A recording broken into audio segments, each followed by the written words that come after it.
जब भी पहली सैलरी मिलती है तो हर बिगिनर के मन में एक ही सवाल आता है कि यार मैं इन्वेस्ट तो करना चाहता हूँ लेकिन मेरे पास पैसा ही इतना नहीं है कि मैं उसे निवेश कर सकूँ। क्योंकि मेरे पास तो 500 रुपये या 1000 रुपये या 2000 रुपये बचते हैं और इस पैसे से क्या ही हो जाएगा। तो मैं आपको पहले बताना चाहता हूँ कि अगर आप सिर्फ 500 रुपये निवेश करते हो हर महीने आराम से, बिल्कुल कोई रिस्क नहीं, कोई कुछ नहीं, बिल्कुल सिर्फ बिना दिमाग लगाए 500 रुपये आप निवेश करते हो, सिर्फ 500, एंड वो आप सिर्फ निफ्टी 50 के इंडेक्स में इन्वेस्ट करते हो, तो 30 साल बाद वो पैसा कितना होगा। एक्चुअली मैं आपको स्क्रीन पर ही दिखाता हूँ, वेट। तो अगर आप सिर्फ 500 रुपये हर महीने निवेश करते हो 30 साल तक, ये हमने टाइम पीरियड 30 साल लिखा हुआ है, और आपको निफ्टी 50 जितने रिटर्न मिलते हैं सिर्फ 12%, बिना दिमाग लगाए, कोई हेडेक नहीं, सिर्फ सिंपल इन्वेस्टिंग, 30 साल बाद वो पैसा हो जाएगा 17,65,000 रुपये। एंड आपने जो इन्वेस्ट किया था वो था 1,80,000 रुपये। इससे बोलते हैं कंपाउंडिंग की ताकत।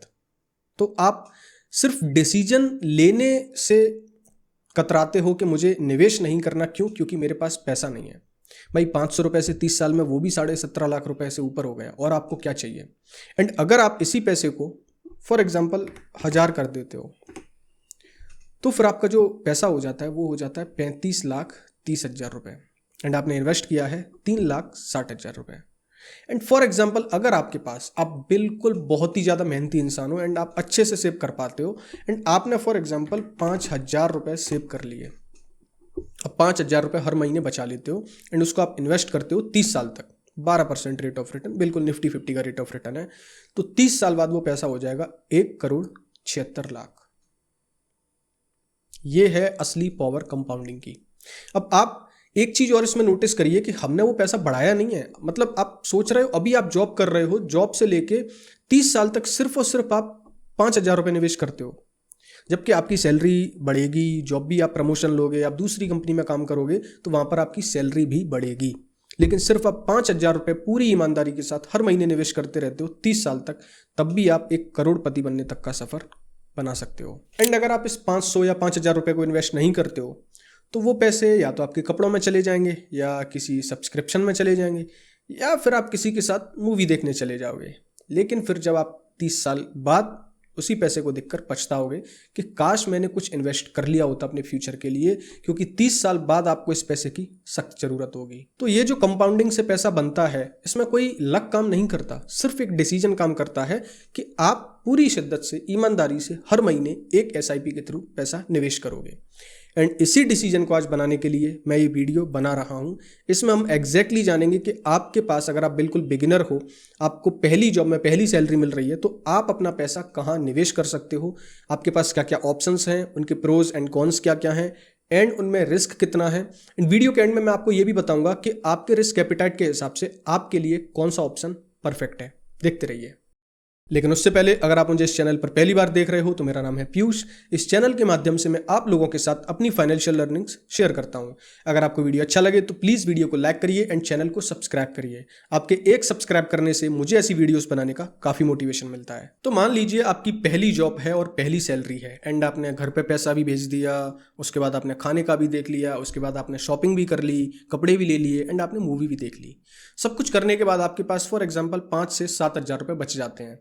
हो सकता है पहले महीने आपके पास इतना पैसा नहीं बचे क्योंकि आपको पार्टी भी करनी है, थोड़ा एंजॉय भी करना है, ठीक है, लेकिन 1-2 महीने बाद तो आप 5 से 7,000 रुपये आराम से बचा पाओगे, अगर आपकी 30 से 35,000 रुपये सैलरी है तो जब अब आपके पास 5 से 7,000 रुपये बचे हैं तो अब आपके पास कुछ ऑप्शन है, मैं वो बताता हूँ। पहले तो आप इन पैसों को अपने बैंक अकाउंट में ही डले रहने दो, तो फिर ये धीरे धीरे अपनी वैल्यू लूज करेंगे, क्योंकि सेविंग अकाउंट में आपको 1 से 2%, 2.5% का इंटरेस्ट रेट मिलेगा, तो उससे आपकी पैसे की वैल्यू धीरे धीरे गिरती रहेगी। दूसरा जो ऑप्शन है वो है फिक्स्ड डिपॉजिट। अब ये हमें घर में काफ़ी अच्छे से पहले सिखाया गया है कि सिर्फ FD करो, उसके अलावा तो और कोई ऑप्शन सिखाया ही नहीं गया।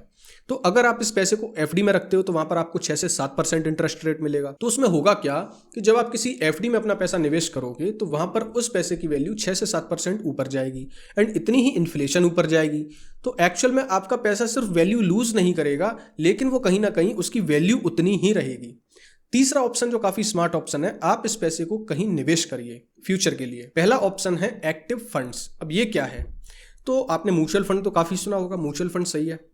तो म्यूचुअल फंड अगर आप एक ब्रॉड पिक्चर पर देखोगे तो म्यूचुअल फंड 2 तरीके के होते हैं, एक एक्टिव फंड्स और एक पैसिव फंड्स। एक्टिव फंड्स क्या होते हैं पहले वो समझते हैं। एक्टिव फंड्स जैसा इसके नाम से पता चल रहा है कि ये एक्टिव है। इसमें एक फंड मैनेजर होता है, आप उसको अपना पैसा देते हो और वो आपके बिहाफ पे अपनी पूरी रिसर्च करता है। उसके अकॉर्डिंग उसे जो कंपनीज अच्छी लगती है, अंडर वैल्यू लगती हैं, वहां पर वो आपका पैसा निवेश करता है। इसके बदले में आपसे एक फीस लेता है, उसे बोलते हैं एक्सपेंस रेशियो। अब ये एक्सपेंस रेशियो पैसिव फंड्स के कंपैरिजन में एक्टिव फंड्स का ज़्यादा होता है, क्योंकि यहाँ पर एक फंड मैनेजर है, वो रिसर्च कर रहा है, उसके बाद आपका पैसा निवेश कर रहा है एंड कभी कभी उस पैसे को एक जगह से निकाल के दूसरी जगह दोबारा से निवेश कर रहा है।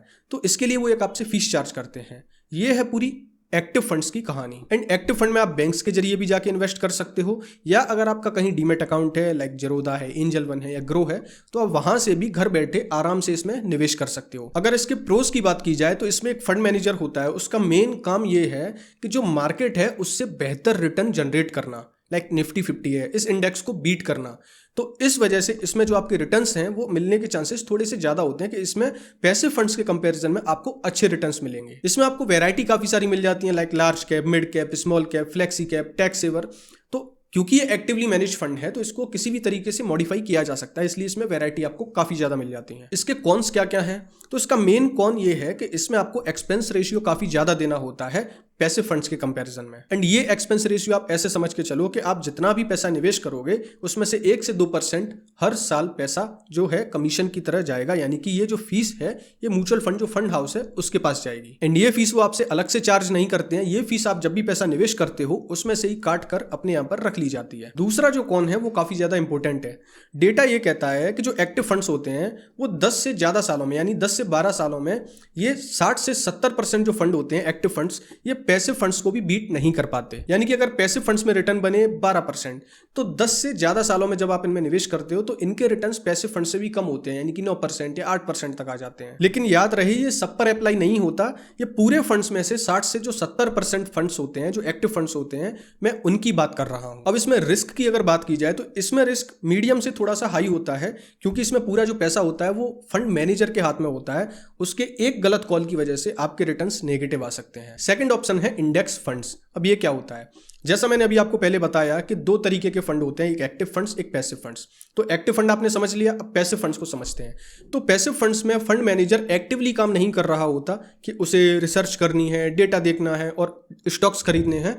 पैसिव फंड में किसी ना किसी इंडेक्स की कॉपी की जाती है। हो सकता है वो सेक्टोरल इंडेक्स की कॉपी कर रहे हो सकता है वो ब्रॉडर इंडेक्स की कॉपी कर रहे हो। तो ये डिपेंड करता है कि आप किस तरीके के इंडेक्स फंड में निवेश कर रहे हो। तो आप ऐसे समझिए कि अगर आपने किसी निफ्टी 50 के फंड में निवेश किया, यानी कि इंडेक्स फंड में निवेश किया, तो अगर आपने 100 रुपए निवेश किए तो जो 100 रुपए हैं वो आपके 50 कंपनीज में डिवाइड हो जाएंगे। ऐसा क्यों होगा? क्योंकि निफ्टी 50 के इंडेक्स फंड में, यानी कि निफ्टी 50 को ये फॉलो करेगा। इसका नाम है ना निफ्टी 50 इंडेक्स फंड। तो ये निफ्टी 50 जो इंडेक्स है इंडिया का, जो लीडिंग इंडेक्स है, इसे फॉलो करेगा।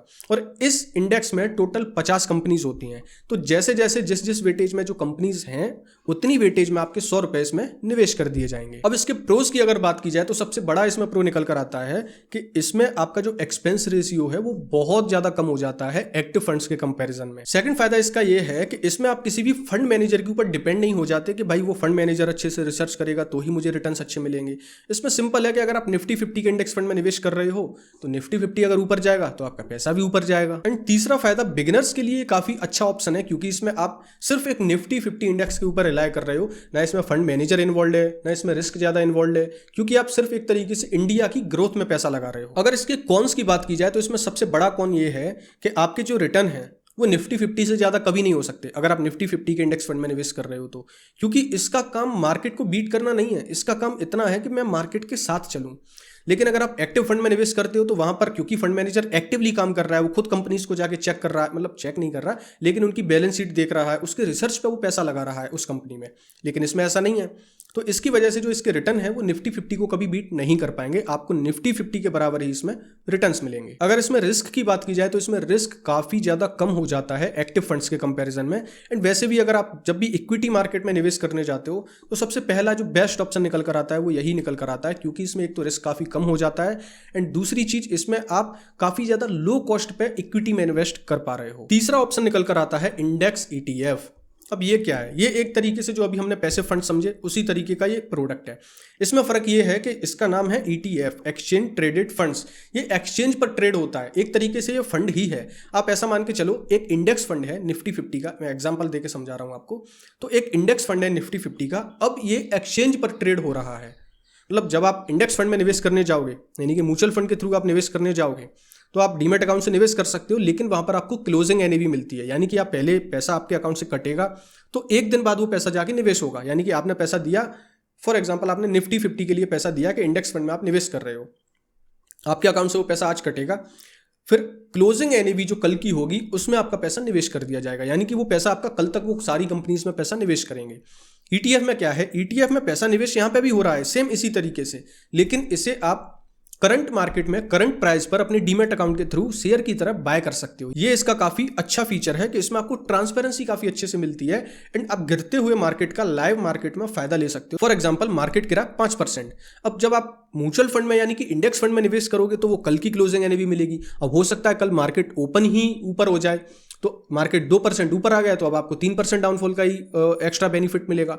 लेकिन यहां पर आप ETF को तुरंत मार्केट में बाय कर सकते हो 5% नीचे, तो यहां पर आपको वो फायदा मिल जाता है। तो एक्चुअल में एक्सपेंस रेशियो ETF का और कम हो जाता है इंडेक्स फंड के कंपैरिजन में, लेकिन ETF और इंडेक्स फंड में ज्यादा अंतर नहीं है। बस फर्क इतना है कि इसे आप एक शेयर की तरह बाय करते हो, एक्सचेंज ट्रेडेड फंड यानी ETF को, और इंडेक्स फंड में आप शेयर की तरह नहीं, इसमें आप म्यूचुअल फंड की तरह अपना पैसा निवेश करते हो।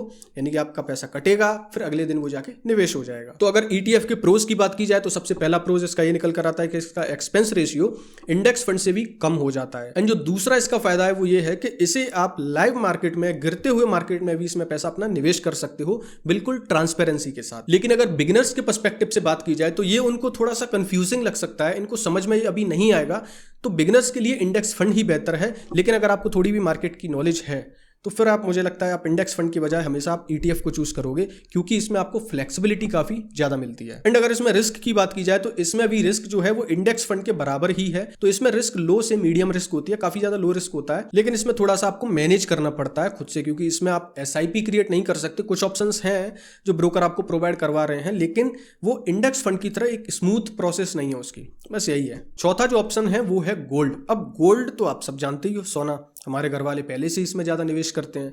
तो गोल्ड में निवेश करने के काफ़ी सारे ऑप्शंस हैं। आप डायरेक्ट फिजिकल गोल्ड में निवेश कर सकते हो, उसके अलावा आप ऑनलाइन गोल्ड खरीद सकते हो, उसके अलावा आप SGB तो बंद है अभी, ठीक है, यानी कि सोवेरियन गोल्ड बॉन्ड्स, एंड उसके अलावा आप ETF के थ्रू गोल्ड में निवेश कर सकते हो। लेकिन अगर सबसे अच्छे ऑप्शन की बात की जाए तो वो है ETF, यानी कि आप गोल्ड ETF के थ्रू अच्छे से निवेश कर सकते हो। इसमें आपका जो कॉस्ट है वो काफ़ी कम हो जाता है। लेकिन अगर आप फिजिकल निवेश करने जाओगे, क्योंकि आप बिगिनर हो, आपको लगेगा यार सोना तो हम फिजिकल जो खरीदेंगे वही सही है ना, तो उसमें आपके एक तो ज्वेलरी चार्जेस लग जाएंगे अगर आप ज्वेलरी फॉर्म में निवेश करते हो तो, एंड उसके अलावा आपको GST भी पे करना पड़ेगा। तो इसकी वजह से जो ETF है यानी कि एक्सचेंज ट्रेडेड फंड्स, इसके जरिए अगर आप गोल्ड में निवेश करते हो तो इसके बैकएंड में एक्चुअल रियल गोल्ड ही होता है, जिसे जो आपको दिखता नहीं है। लेकिन अगर आपके पास गोल्ड ETF के यूनिट्स हैं तो उनके पीछे एक्चुअल गोल्ड है, और इसकी निगरानी बाकायदा SEBI और RBI दोनों करते हैं, तो आपको उसकी टेंशन लेने की बिल्कुल जरूरत नहीं है। एंड गोल्ड ETF में आप किसी भी ब्रोकर के साथ अपना अकाउंट ओपन करके आसानी से निवेश कर सकते हो। अगर गोल्ड के प्रोज की बात की जाए तो सबसे अच्छा प्रो इसका ये है कि ये एक हेज की तरह काम करता है।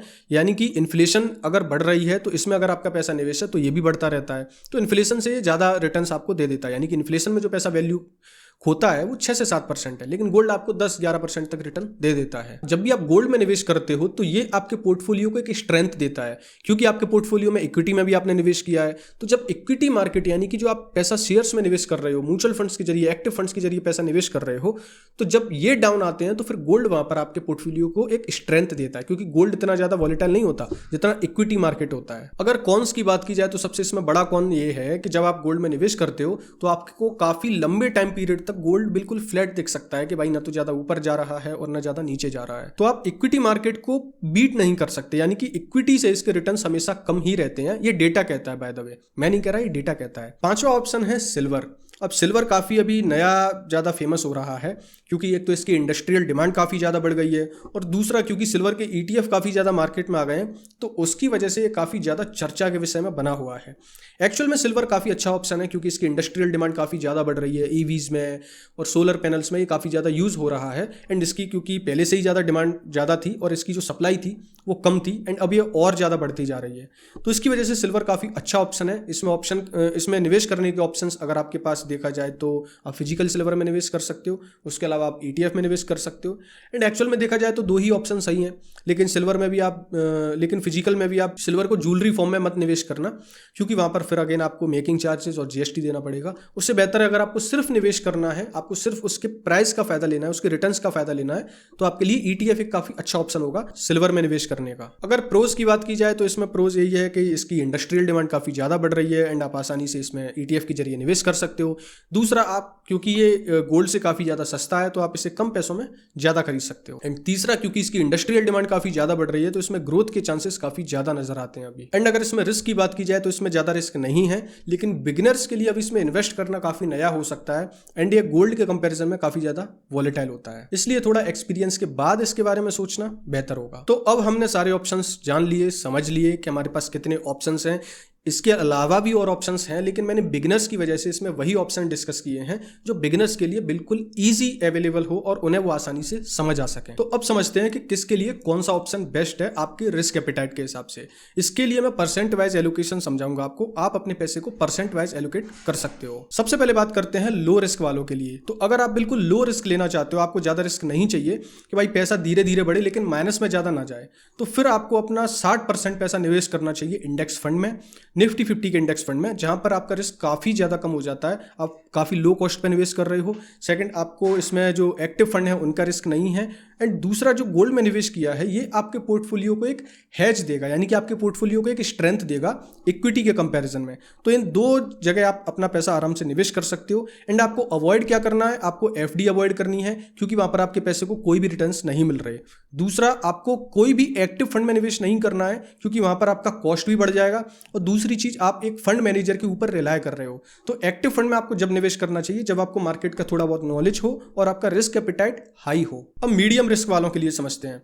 अगर आप मीडियम रिस्क लेना चाहते हो कि भाई थोड़े से अच्छे भी रिटर्न्स मिल जाए, लेकिन इतना भी ज़्यादा रिस्क नहीं लेना कि ज़्यादा दिक्कत हो जाए, पैसा उसमें कम होने लगे, वहाँ पे वॉलेटिलिटी काफ़ी ज़्यादा हो, और इतना भी लो रिस्क में नहीं जाना कि पैसा धीरे धीरे मूव कर रहा है, तो उसके लिए फिर आपको 50% पैसा आपका लगाना चाहिए निफ्टी 50 के इंडेक्स फंड में। एंड उसके बाद जो बाकी का 50 है उसमें से 25% पैसा आप लगा सकते हो किसी मिड कैप फंड में, एंड बाकी का 25 है इसे आप लगा सकते हो किसी गोल्ड ETF में।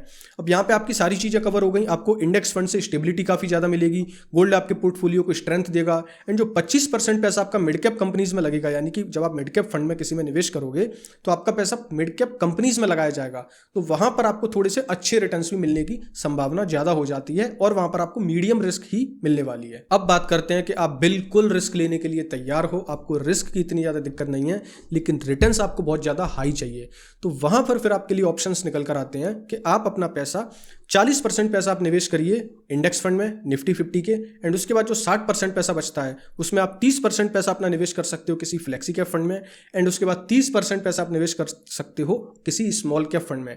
अगर आपको 60% जो आपका काफ़ी ज़्यादा रिस्की जगह लग रहा है, अगर आपको इतना रिस्क नहीं लेना, तो फिर आप इसमें एक स्मॉल कैप ऐड कर सकते हो, या आप गोल्ड ऐड कर सकते हो, लाइक 15% गोल्ड में कर दिया एंड 15% किसी स्मॉल कैप में कर दिया, एंड बाकी का 30% जो है वो आपका फ्लेक्सी कैप में, एंड बाकी का जो 40% था वो था आपका निफ्टी 50 के इंडेक्स फंड में। तो बेसिकली अगर आपको रिस्की ऑप्शंस देखने हैं तो आप फ्लेक्सी कैप चूज कर सकते हो। इसमें आप एक फंड मैनेजर के ऊपर रिलाय करते हो, यानी कि फंड मैनेजर को जिस स्टॉक में अच्छी अपॉर्चुनिटी दिखेगी वो वहां पैसा लगाएगा, इसमें उसके ऊपर कोई भी बाउंडेशन नहीं है। तो अगर आपको रिस्की ऑप्शंस ज़्यादा देखने हैं तो फिर आप फ्लेक्सी कैप स्मॉल कैप में ज़्यादा अपना एक्सपोजर रख सकते हो, एंड गोल्ड अगर आपको देखना है तो आप तब देखिए जब आपके पोर्टफोलियो को थोड़ी सी आपको स्ट्रेंथ देनी हो, क्योंकि गोल्ड जो है वो लो रिस्क वालों के लिए काफ़ी बेहतर ऑप्शन है। वीडियो एंड करने से पहले मेरा आप लोगों से एक सवाल है कि आपका रिस्क एपिटाइट कितना है, एंड आप किस जगह इन्वेस्ट करना प्रेफर करते हो, एंड ये सारे सवालों के जवाब आप मुझे कमेंट सेक्शन में दे सकते हो, मैं आपके कमेंट्स का इंतजार करूंगा। इसी के साथ मैं वीडियो एंड करता हूं। अब आपसे मुलाकात होगी अगले वीडियो में, तब तक के लिए अपना ख्याल रखिए।